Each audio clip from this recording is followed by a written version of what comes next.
Halo Cancer, selamat datang dan terima kasih sudah mampir. Semoga kamu dalam keadaan sehat.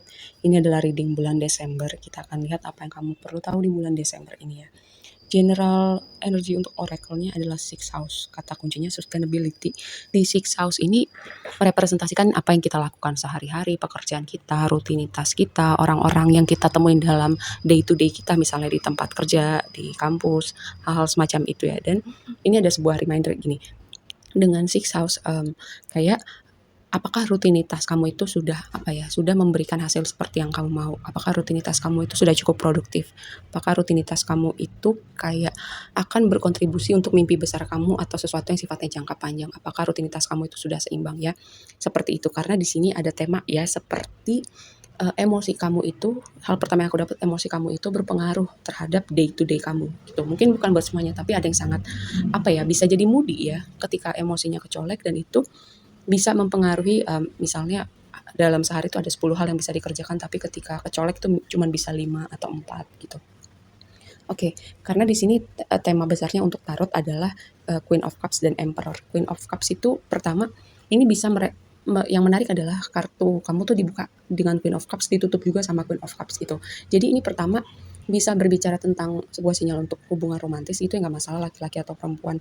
Karena aku selalu bilang King sama Queen of Cups itu adalah King sama Queen yang hatinya paling baik gitu. Bisa juga merepresentasikan orang-orang yang bisa support kamu secara profesional, emosional, dan support-support lainnya gitu ya.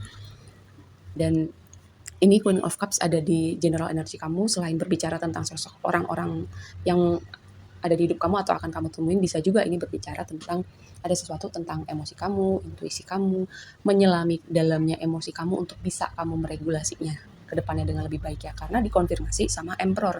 Emperor itu orang yang pegang kendali, orang yang pemimpin, orang yang bisa kayak stoik gitu loh. Kalau kamu yang nggak tahu stoik itu apa, bisa cari tahu di Google.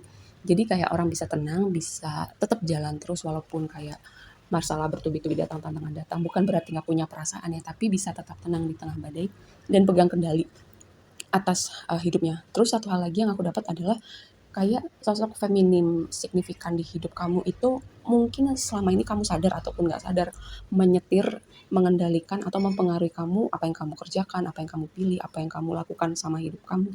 Ada sosok feminim signifikan, mungkin ibu kamu ya, mungkin pasangan kakak kamu gitu, atau teman kamu yang kamu dengerin banget sehingga kamu lupa bahwa kamu loh yang pegang kendali atas hidup kamu gitu. Atau ini bisa dinamika yang sebaliknya gitu. Jadi kamu yang kayak merasa perlu banget nih untuk um, ada sosok orang-orang tertentu yang perlu kamu setir banget nih, kamu kontrol banget gitu. Jadi jatuhnya jadi control freak ya. Ini sebuah reminder aja. Tetap uh, kamu punya kendali atas hidup kamu, kamu terserah mau ngapain. Karena aku cuma membaca energi yang ada di sini. Lalu yang jadi blessing-nya buat kamu adalah King of Pentacles, lagi-lagi ini bisa berbicara tentang sosok seseorang, atau ini bisa juga progres kamu dengan pekerjaan, bisnis, finansial, karena King of Pentacles itu adalah energi abundant, energi stabil, berkelimpahan, mastery gitu juga ya. Karena sudah di titik king gitu, dia tangan midas, dia sudah apapun yang dia sentuh jadi emas gitu. Jadi kamu dengan apapun yang kamu kerjakan gitu, kamu sudah semakin dekat dengan keberlimpahan kamu, atau finansial pekerjaan kamu akan going to the next level ya. Terutama dikonfirmasi sama Ace of Wands. Ace of Wands itu gini, kalau misalnya aku selalu bilang ya, kalau kamu tiba-tiba mendapatkan ide, apalagi ini sesuatu hal yang kamu pikirkan selama ini, kamu kayak punya ide, kamu cuma pikirin doang selama ini sebuah reminder untuk kamu, kenapa nggak dicoba gitu, lakukan. Terus juga esokan sebuah momen inspirasi, kayak dimulainya satu chapter gitu yang excite, kayak satu chapter yang menyenangkan, yang hawanya fresh gitu loh. Terutama ini berhubungan sama King of Pentacles, jadi bisa jadi ya inspirasi kamu untuk melakukan sesuatu yang berbeda itu ya bisa membawa stabilitas dan abundance di hidup kamu. Lalu yang jadi tantangannya, Two of Swords. Two of Swords itu pertama, di deck ini aku mengartikannya sebagai sesuatu tentang berdamai, lalu membuat pilihan. Ada sesuatu juga yang mungkin lolos dari pandangan kamu, cuman kayak lolos dari pandangan tuh lebih kepada kamu nggak mau lihat, kayak dengan sengaja mengabaikan hal itu, atau emang nggak mau cari tahu gitu ya.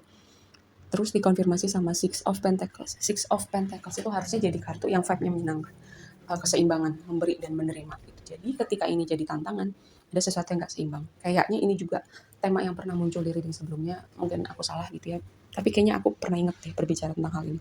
Ada sesuatu yang nggak seimbang. Bisa jadi kamu atau orang yang satunya sangat memberi, atau orang yang satunya tuh sangat menerima gitu, jadi ada nggak seimbang. Atau keterhubungan kamu dengan orang-orang tertentu, kayak kamu cuman dapet let's say orang tua kamu atau pasangan kamu gitu ya, kamu cuman dapet sisa-sisa waktunya mereka, sisa-sisa kasih sayangnya mereka, ibaratnya energi mereka tuh mereka kasih semua misalnya ke tempat lain gitu, entah kerjaan, entah itu untuk temennya, entah itu keluarganya, jadi energi dan waktunya buat kamu itu dikit ya. Ini aku mendapat tantangan seperti ini juga. Gini, kalau kamu mau berbagi atau memberi, pastikan kamu sudah berbagi, memberi dulu nih, apapun itu ya, untuk diri kamu dulu. Aku selalu bilang kamu nggak bisa memberi dari gelas kosong. Ibaratnya kalau lilin dibakar dari dua sisi juga cepat habisnya ya, seperti itu. Near future, ada Two of Cups. Two of Cups harusnya jadi sesuatu yang happy ya, di waktu yang akan datang kamu temuin. Tapi Two of Cups-nya itu dikonfirmasi sama Ten of Wands gitu. Apa ya? Dua skenario gini. Pertama nih, kamu yang sudah berusaha bekerja keras, berdedikasi dengan misalnya nih, membangun sesuatu, entah itu kamu punya proyek bisnis sampingan, proyek kreatif sampingan, entah kamu tuh mulai bikin tulisan-tulisan, karya seni apa gitu. Kayak itu masuk ke dalam chapter baru di mana progresnya itu seperti yang kamu mau ya. Lalu skenario yang berikut adalah ini sangat kontradiksi gitu. Ada hubungan-hubungan yang tertentu di hidup kamu yang akhirnya kamu sadar ini bikin kamu capek loh. Ya, terutama nih karena Two of Cups itu bisa jadi hubungan romantis. Ada hubungan tertentu yang bikin kamu capek, hubungan romantis yang akhirnya kamu mikir kayaknya cuman gue doang deh yang berusaha. Tadi aku bilang kayak ada nggak seimbang dengan Six of Pentacles di situ. Cuman gue yang berusaha, cuman gue yang mau ngertiin, tapi gue cuma dapat sisa waktu, sisa tenaga, sisa harinya dia, kayak hal-hal semacam itu ya. Lalu advice-nya adalah Nine of Cups dan Queen of Cups lagi gitu. Itu tadi ada sesuatu yang signifikan dengan sosok si sosok feminim di hidup kamu ini ya. Coba kamu ambil yang sosoknya, bisa jadi kamu, bisa orang yang satunya ibu, kakak, temen. Lalu Nine of Cups itu advice-nya bisa gini, kamu prioritaskan diri kamu. Kamu lihat atau usahakan apa yang bikin kamu happy. Ketika sesuatu hal atau sesuatu yang udah kamu berikan kayak waktu, tenaga kamu, perhatian kamu, kasih sayang kamu selama ini, bukan berarti kamu ngasih sesuatu harap balik ya, tapi lebih kepada itu kayak hukum, kayak itu sesuatu yang harusnya natural aja gitu loh, take and give dalam hubungan apapun ya. Harusnya itu sesuatu yang natural aja, nggak perlu kamu ngomong, nggak perlu kamu minta. Dan ketika kamu hanya memberi atau hanya menerima aja, berarti di situ ada yang nggak seimbang gitu. Kayak ini sebuah apa ya, reminder buat kamu gitu. Apakah kamu masih mau seperti itu, atau ini momen sebuah sebuah momen untuk kamu berpikir, terutama jika hal ini tuh udah jadi sesuatu yang bikin kamu ngebatin selama ini ya. Lalu yang berikutnya juga yang kebanyakan itu nggak baik, misalnya kebanyakan kerja, lagi-lagi pesan tentang keseimbangan ya, karena itu tadi tema kamu Six House. Apa yang kamu lakukan sehari-hari itu harusnya seimbang dan berkontribusi untuk jangka panjang kamu. Misalnya gini, kamu punya mimpi besar untuk ngebangun bisnis kamu gitu, tapi kamu banyak menunda-nunda pekerjaan. Harusnya aku cari info tentang produsen ini nih, harusnya aku cari info tentang marketing, harusnya aku cari info tentang fotografer yang bagus nih untuk foto produk.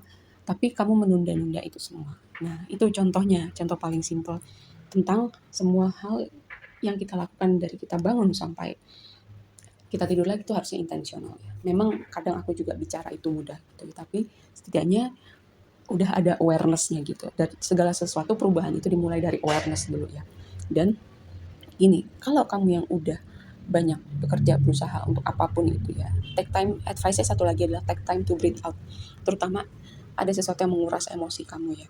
Kayak kadang tuh udah saking capeknya cuman bisa tarik nafas, hembus, karena udah nggak tahu harus bereaksi gimana lagi. Kadang udah capek banget, entah itu ada pekerjaan, ada tantangan kehidupan, atau yang tadi dengan orang-orang tertentu.